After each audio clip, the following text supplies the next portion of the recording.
Assalamualaikum warahmatullahi wabarakatuh.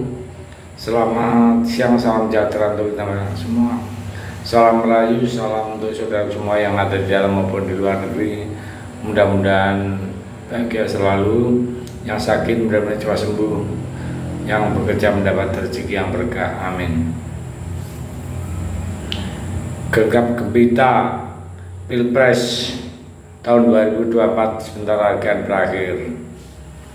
Kelihatannya Presiden keempat Gus Dur atau dipanggil dengan sapaan Abdurrahman Wahid itu merupakan tokoh dari ulama yang mencintai negeri ini dengan konsep humanisme dan juga pluralisme, sehingga rakyat Indonesia mencintai sosok ulama karismatik yang kerap pernyataannya dianggap nyeleneh oleh sebagian orang.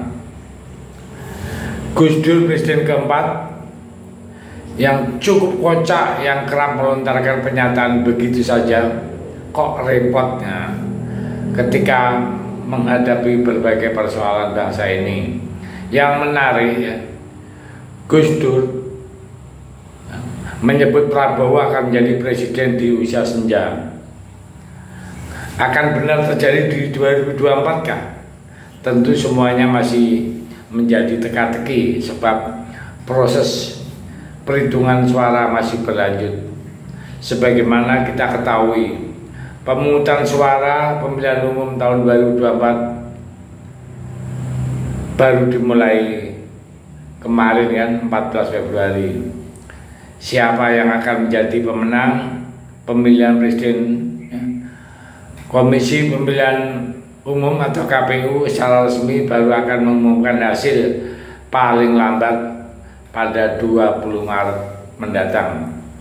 Namun, jika merujuk hasil hitung cepat indikator politik Indonesia, Pilpres tahun 2024 untuk sementara menunjukkan pasangan Presiden dan Wakil Presiden nomor urut 2 Prabowo Gibran unggul dalam perolehan suara. Hal itu didasarkan pada hasil quick count Pilpres tahun 2000 yang dirilis oleh lembaga survei Indikator Politik Indonesia, yakni hingga pukul 15.00 waktu Indonesia Barat. Pada saat itu Indikator Politik Indonesia melaporkan pasangan nomor 2 itu meraup suara sebesar 59,63% hingga 2 jam usai pemungutan suara ditutup.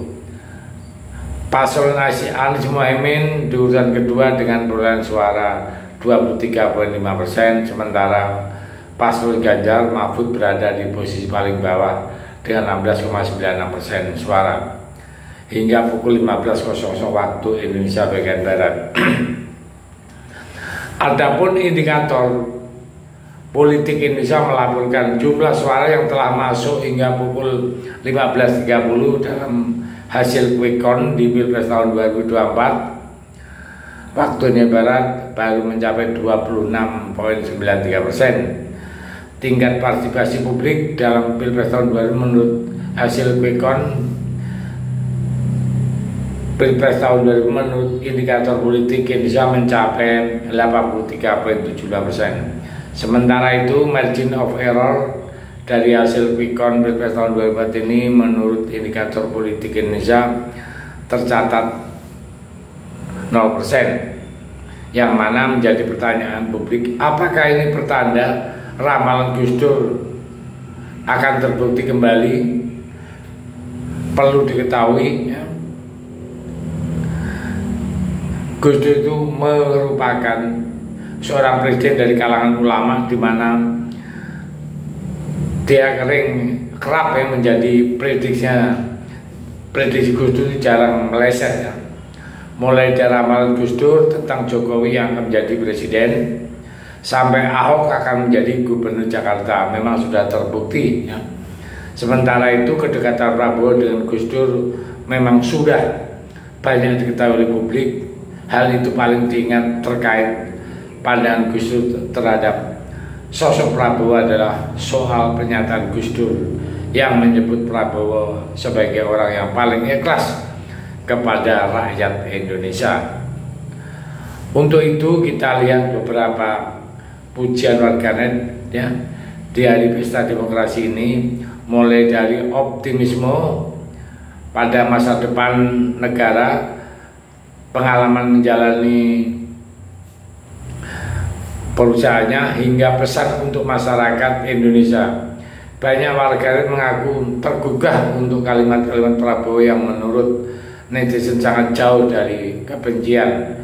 Sebaliknya masyarakat melihat sisi Prabowo yang santun tanpa menjatuhkan siapapun.